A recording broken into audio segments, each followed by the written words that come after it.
voy a exponer en este vídeo la filosofía política de Aristóteles, dejando para el siguiente alguna consideración que creo necesario hacer a propósito de ella.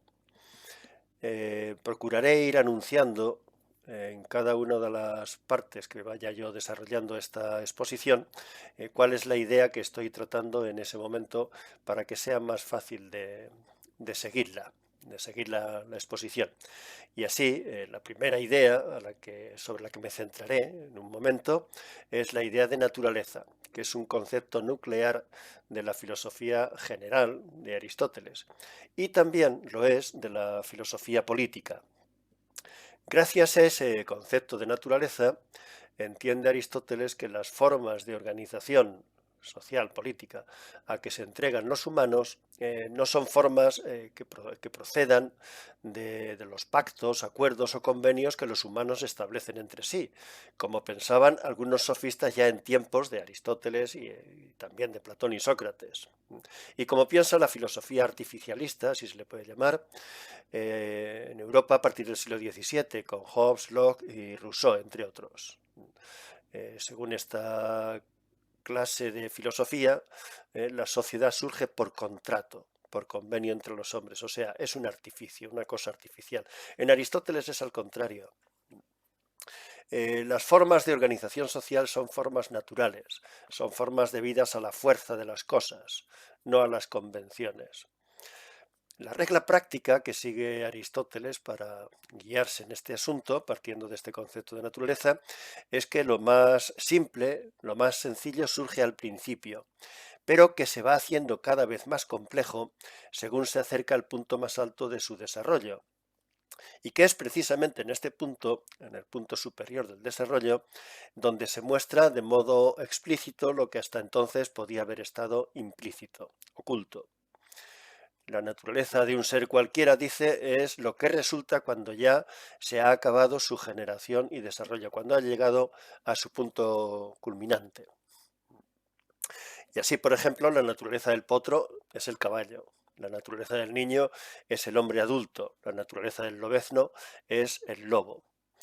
El grano de trigo no se sabe al principio lo que es, no se puede saber cuál es su virtualidad, su capacidad, sus propiedades, examinando únicamente un grano. Un grano es solamente simiente.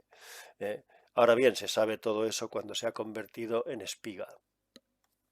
Ahí, en la espiga, está entonces la naturaleza del trigo. En conclusión, sobre esta idea de naturaleza, cada cosa tiende al fin que le es propio. El potro tiende a ser caballo, el lobezno tiende a ser lobo, el niño tiende a ser hombre, el grano de trigo tiende a ser espiga. Cada cosa tiende a un fin que es el suyo, y ese fin es su bien y es su naturaleza. La naturaleza de cada cosa es buena para esa cosa.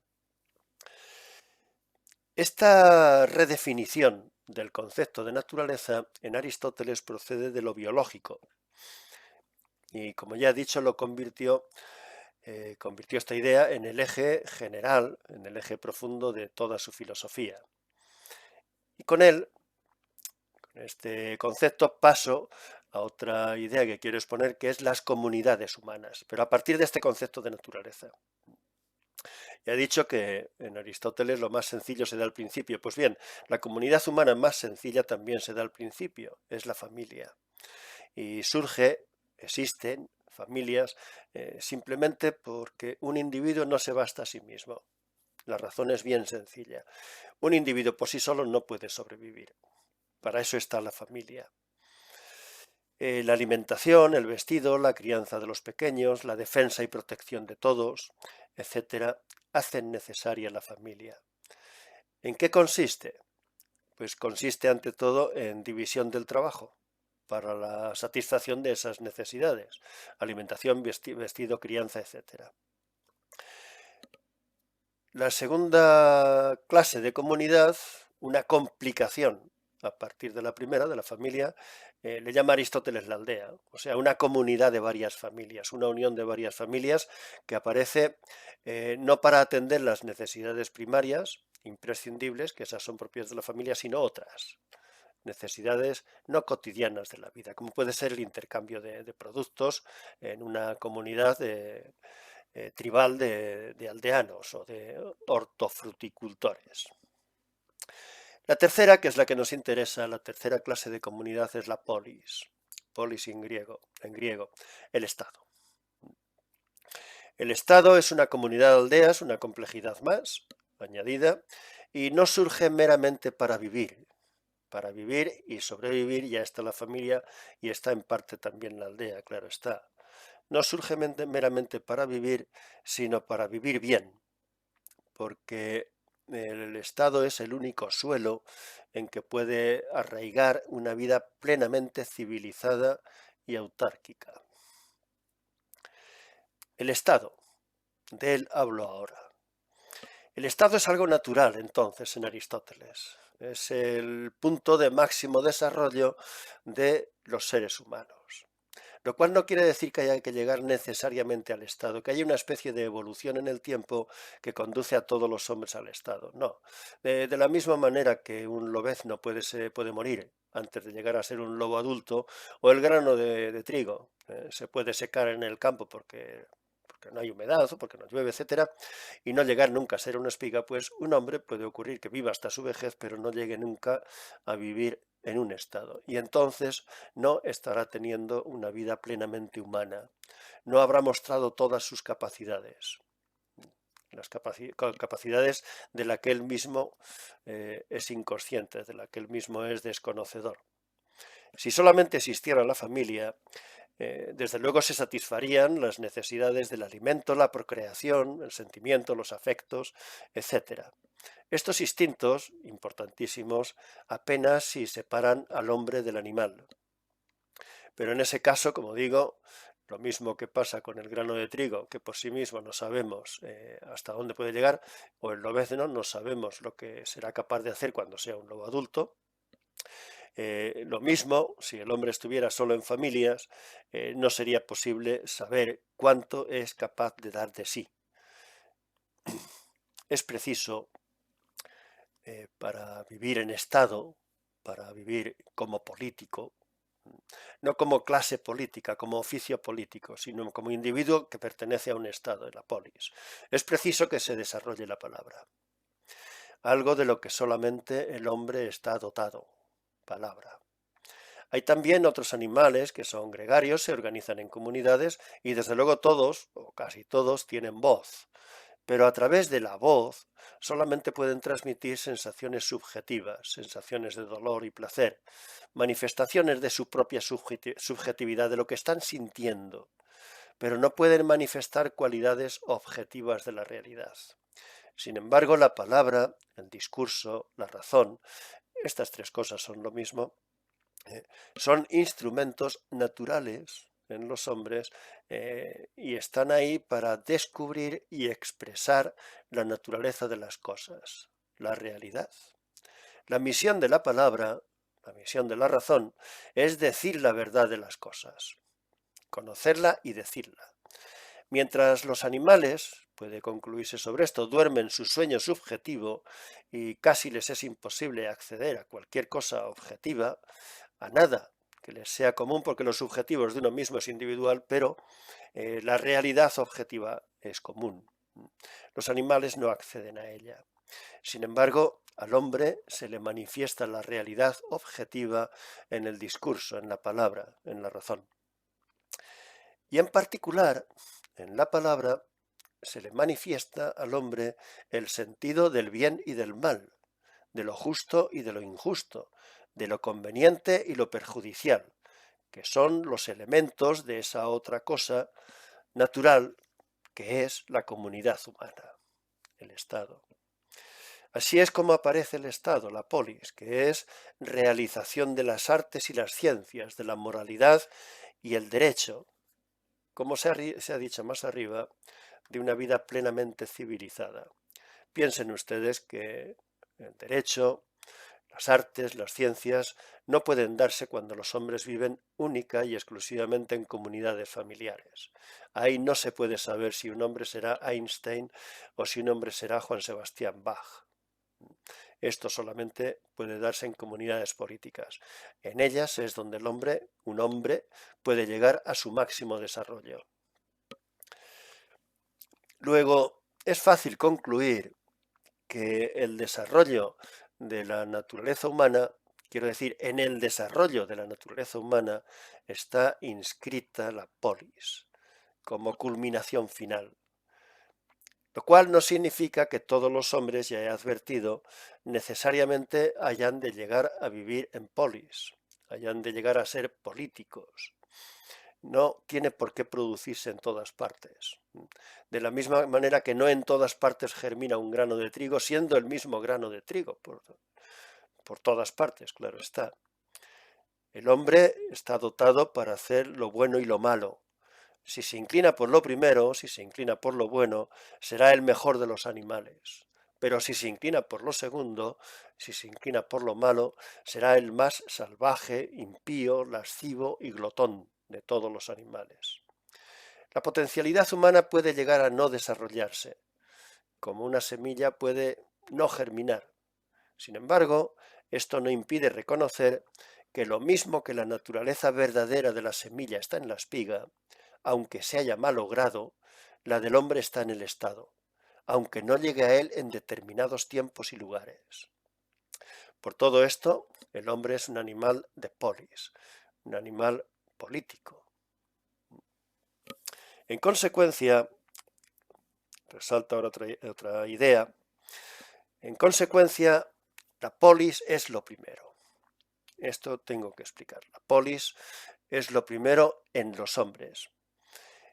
No quiere decir esto que lo sea en el orden cronológico, que sea lo primero que existe. No, al revés, no es lo primero que existe en el orden cronológico. Tampoco importa que los pueblos bárbaros, así se hablaba en tiempos griegos y romanos, tampoco importa que los pueblos bárbaros, que están dotados únicamente para la obediencia y la esclavitud, y no para la igualdad y la libertad, carezcan de polis. También hay animales que mueren antes de llegar a la edad adulta, y niños que mueren asimismo sin llegar a ser hombres adultos. La ciudad, la polis, no es lo primero, repito, en el orden cronológico, sino en otro sentido, en el orden ontológico. Es lo primero en el mismo sentido en que el todo es antes que cualquiera de sus partes. O en el mismo sentido en que el organismo es antes que cualquiera de sus miembros. Una rama desgajada de un árbol no es una rama, a no ser de nombre. Y por lo mismo, un hombre que no vive en una polis no lleva una vida de hombre. He aquí porque Aristóteles decía, por ejemplo, que los persas no son hombres, lo cual no significa en absoluto ni un simple apunte de racismo. No tienen nada que ver. Esas cosas no las pensaban los griegos. La superioridad o inferioridad racial no era para ellos un problema. Y para Aristóteles en concreto, la superioridad o inferioridad aquí se lleva adelante, se relaciona con un eje, que es el de la polis. Si los persas no viven en una polis, entonces los persas no viven como hombres. Si los atenienses viven en una polis, entonces los atenienses sí viven como hombres. Esta es la razón profunda. Para no necesitar de la vida en una polis, para no tener necesidad de polis, de una vida política, hay que ser o más o menos que un hombre. Es decir, hay que ser un dios o hay que ser un animal, una bestia. Ahora es fácil hablar del instinto y de la razón, me entretendré en ello un momento, en relación con estas ideas. La familia y el Estado, la familia y la polis, son tan diferentes entre sí como lo son el instinto y la razón. Con esto no quiero restar la más mínima importancia al instinto al colocarlo enfrente de la razón. En la casa familiar, en la familia, el dueño, habla Aristóteles de la familia tal como se daba en Grecia y también se dio en Roma, en la casa familiar el dueño ejerce el mando sobre todos los demás y debe hacerlo con maneras suaves y para el provecho y bienestar de todos ellos. Estoy convencido de que Aristóteles, que era muy rico, ejerció el mando de esta manera. con maneras suaves para el bienestar de todos, para el bienestar de los hijos, de la esposa, de los esclavos y hasta de los animales. A uno, al dueño de la familia, al padre, le corresponde mandar y debe mandar como debe hacerse. A cada uno le corresponde, a cada uno de los demás les corresponde obedecer, disfrutar de los bienes, del ocio, del respeto, etc.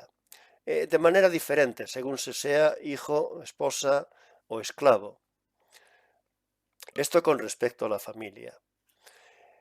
Sin embargo, en una comunidad de iguales, tengas en cuenta, la familia no es una comunidad de iguales, ni puede serlo. Sin embargo, la polis sí.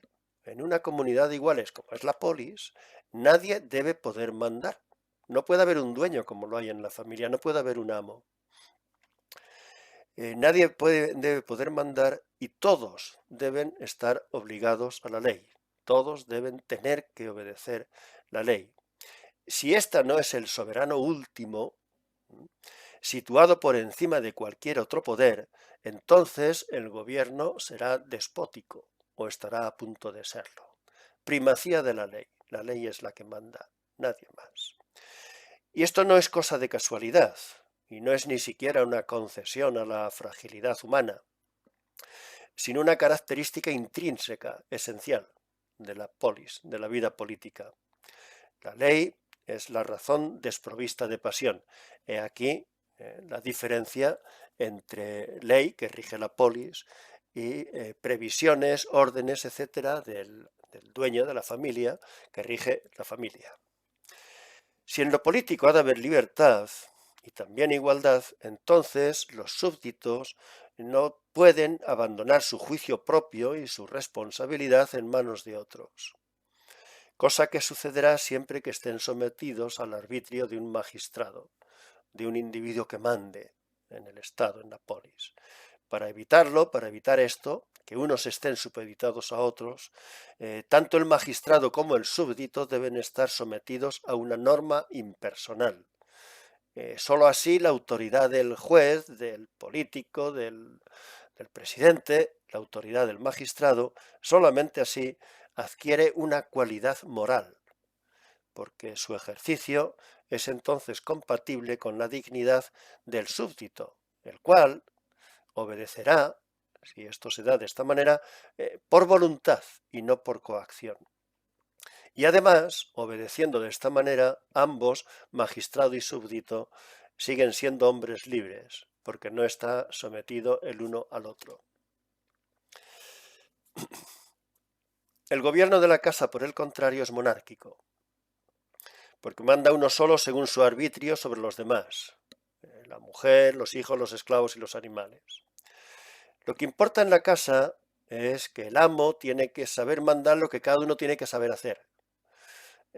También es monárquico, en la República de Platón, el gobierno que él dibuja en esa obra.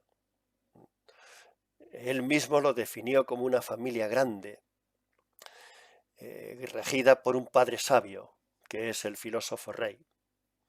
Aristóteles piensa que si un personaje así existiera, desde luego, no sería justo que los demás le dijeran lo que él tiene que hacer, pues ya lo sabe.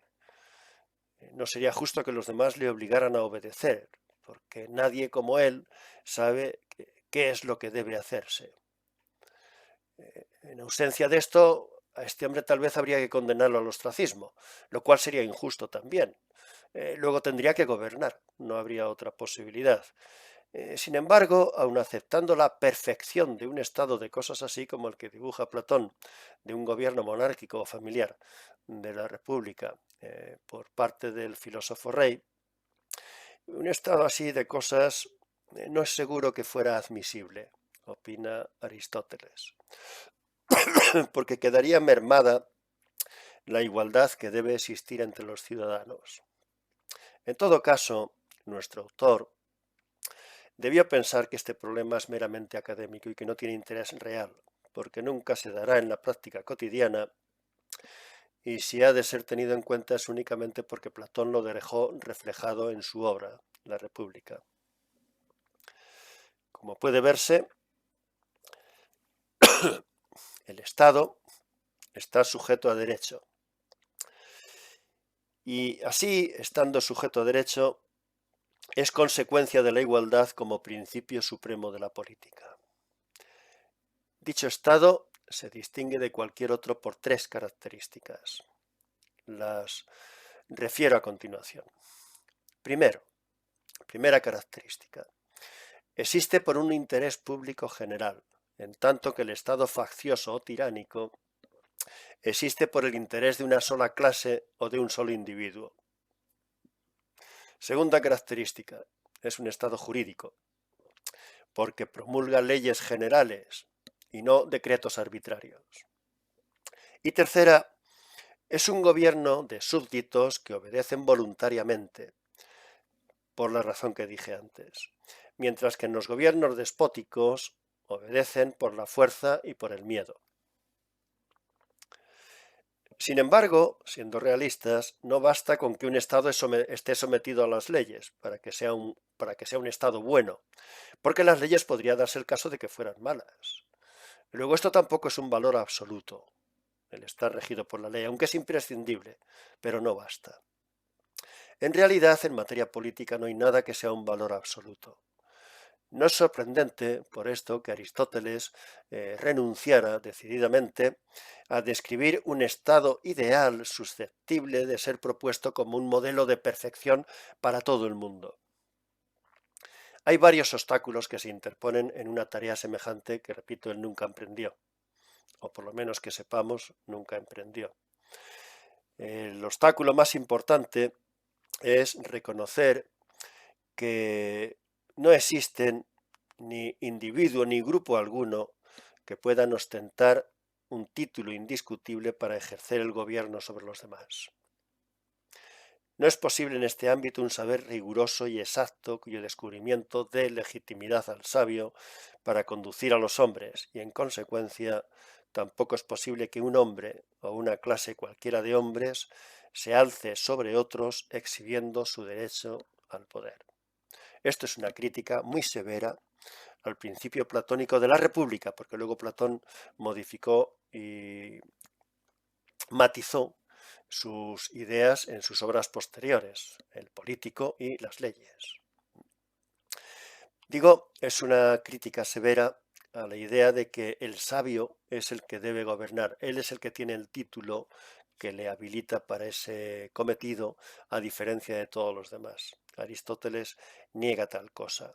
No es posible que en este ámbito, vuelvo a repetir, en el ámbito de lo político, haya un saber riguroso y exacto, y que alguien al descubrir ese saber tuviera legitimidad, fuera el único legitimado para conducir a los hombres. Entonces no puede aceptarse la existencia de un individuo o de una clase de individuos con derecho indiscutible a ejercer el poder. Este es un principio básico de la filosofía política de Aristóteles, según yo creo.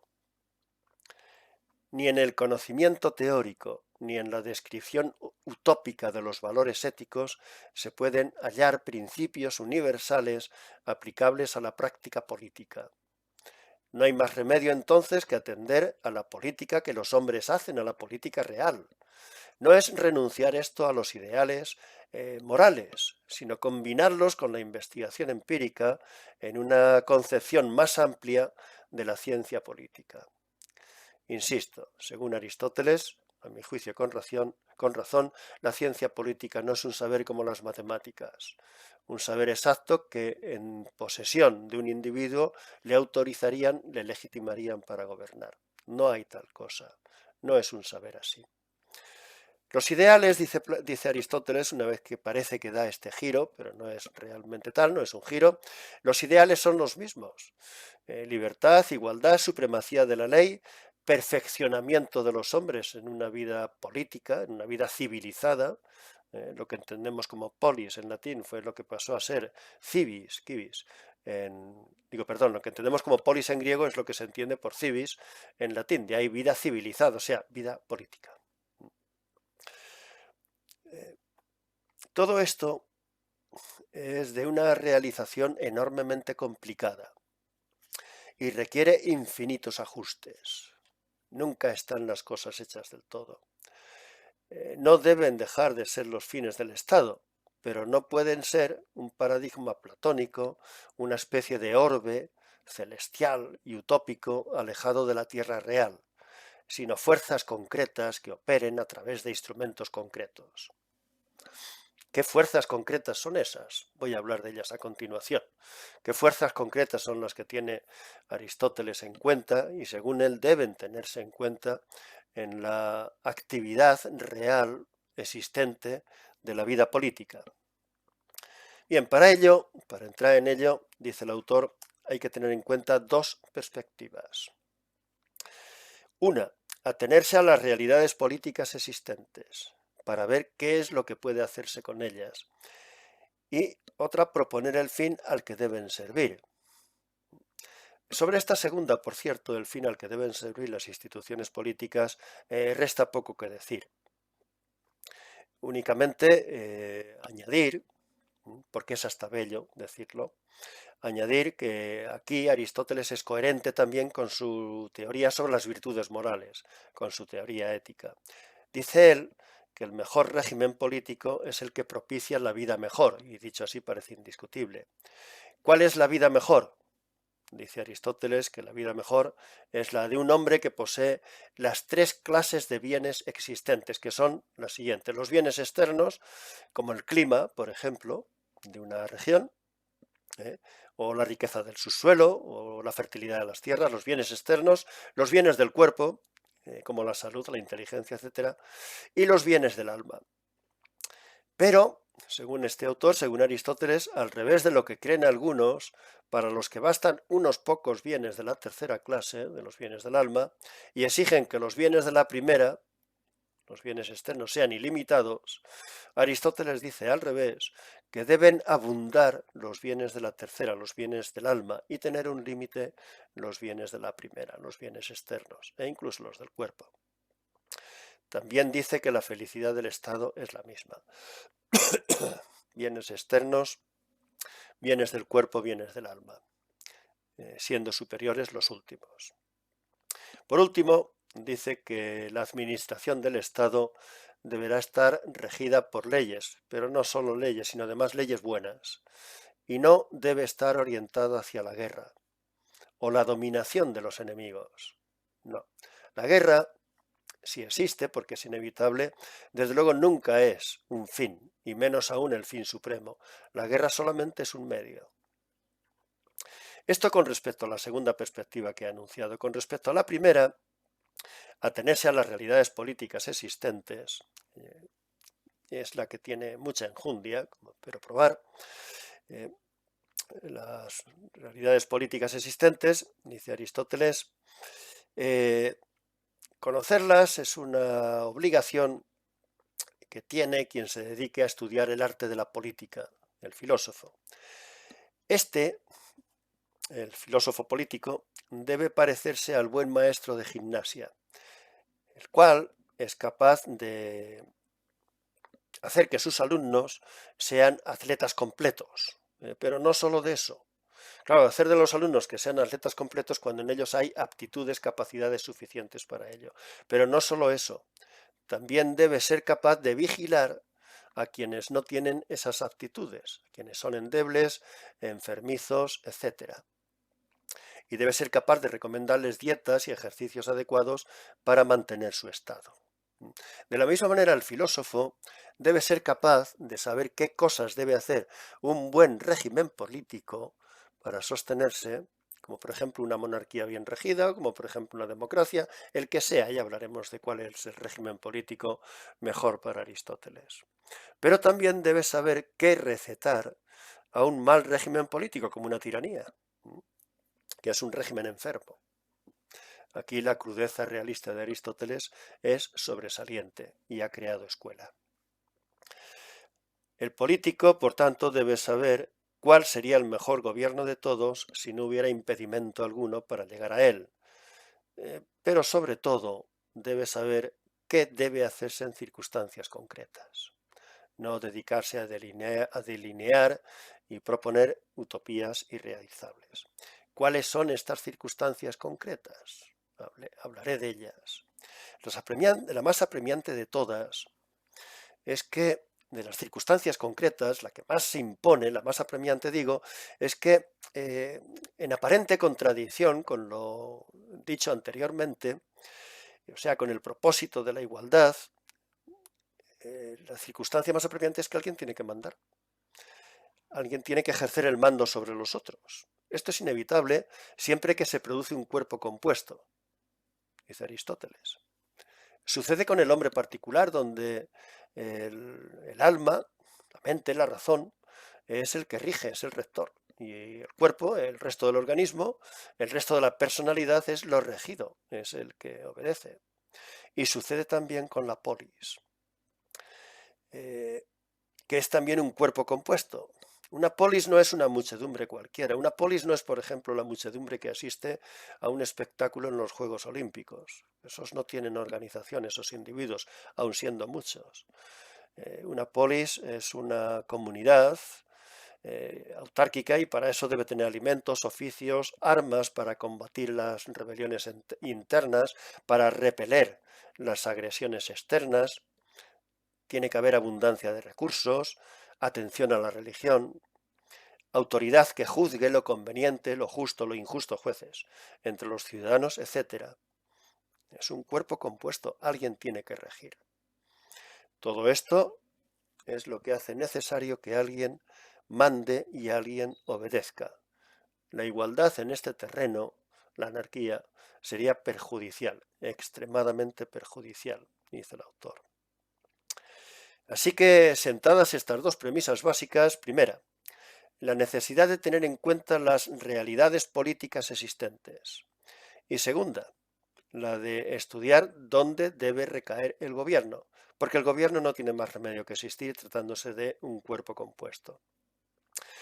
Pues bien, sentadas estas dos premisas, Aristóteles dirige su atención a las formas de gobierno existentes en su tiempo. Piensen ustedes si son reconocibles en el nuestro o no. Dice que por un lado está la oligarquía, o las oligarquías. Bien. Aristóteles simplifica extraordinariamente en este punto. Oligarquía todo el mundo entiende como el gobierno de los ricos. Y por otro lado está la democracia, que, simplificado también por Aristóteles, todo el mundo entiende como el gobierno de los pobres. Por una parte está el gobierno de los menos, los oligarcas, y por otra parte está el gobierno de los más, la democracia. Ambas, oligarquía y democracia, esgrimen su derecho al poder.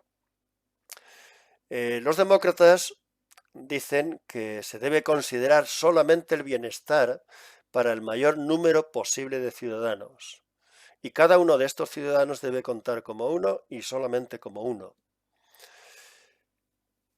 Según los oligarcas, se deben tener en cuenta los derechos de propiedad, la posición social, la buena educación y la capacitación, por lo cual es un error contar a uno como solamente uno, contar a cada uno como uno y nada más que uno. Así pues, la justificación del demócrata se basa en la cantidad, la del oligarca en la calidad. ¿Cuál de los dos tiene razón? Aristóteles dice que ambos se equivocan de un modo y aciertan de otro. Ni la riqueza es un título moral absoluto, dice, porque el Estado no es un contrato de mercaderes, de comerciantes, ni el contar a cada uno como uno y más y nada más, esto no pasa de ser una ficción, a veces útil, pero es una ficción. El gobierno oligárquico, además, encierra el peligro de la tiranía cuanto más reducido es el grupo que gobierna, cuanto menor es la aristocracia, pero también más fuerte.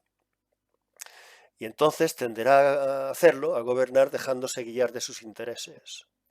Pero también puede ser tiránico el gobierno democrático, sobre todo si es extremado, porque entonces, aparte de que una asamblea compuesta de muchos individuos es un instrumento tosco para gobernar, para tomar decisiones, es también un terreno abogado para la tiranía de los demagogos. En esto se equivocan, yerran tanto por un lado los oligarcas como por el otro los demócratas.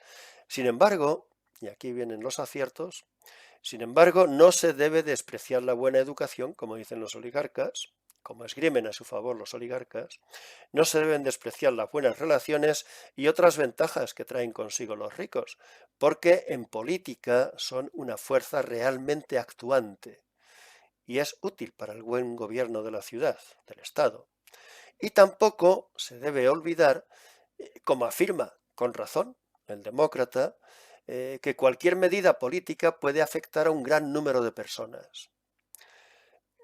El demócrata además dice verdad también al advertir que un gobierno de todos es preferible porque es más difícil corromper a todos que corromper solo unos pocos. Luego el oligarca tiene razón al defender que la propiedad tiene consecuencias morales, las cuales no pueden despreciarse en política. Y el demócrata tiene razón al insistir en que nunca debe olvidarse que cualquier decisión política puede afectar a innumerables personas. Si ambos tienen razón, aunque ya dije ambos yerran también en otras cosas, si ambos tienen razón, entonces el problema es saber cómo combinar la calidad que esgrime a su favor el oligarca con la cantidad que esgrime a su favor el demócrata. Cómo combinarlas para conseguir un régimen bueno. Como puede verse, Aristóteles no juega con ilusiones, está jugando con realidades. A este respecto, añade Aristóteles, existen 3 motivos para delinquir. Y con esto voy a ir acabando. Son carecer de lo necesario, desear más de lo necesario y querer gozar del placer sin dolor. El primer mal, carecer de lo necesario, se combate con fortuna y trabajo moderados. Esto debe tener en cuenta el gobernante. Fortuna y trabajo necesarios. El carecer de ello es una fuente de abundantes delitos. Entonces un régimen bueno debe procurar mitigar estas carencias. La segunda fuente de males, de delitos, desear más de lo necesario, es el origen de los mayores delitos. No de los mayores en cantidad, sino de los mayores en calidad. Porque nadie se hace tirano para no pasar frío. Esto se combate con una educación adecuada por medio de leyes. Luego en las leyes debe estar también presente la educación del ciudadano para que no desee más de lo necesario para mitigar los anhelos y deseos del oligarca, en este punto concreto que nos ocupa. El tercero, es muy especial, querer tener placer sin dolor, únicamente se puede combatir por medio de la filosofía, a condición de que el placer buscado no necesite el concurso de otros.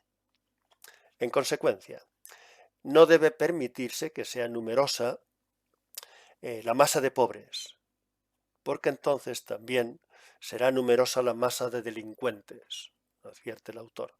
Y debe también procurar evitarse que sea muy reducida y demasiado adinerada la masa de los ricos, porque los delitos entonces serán, aunque menos en cantidad, serán muy superiores en cualidad.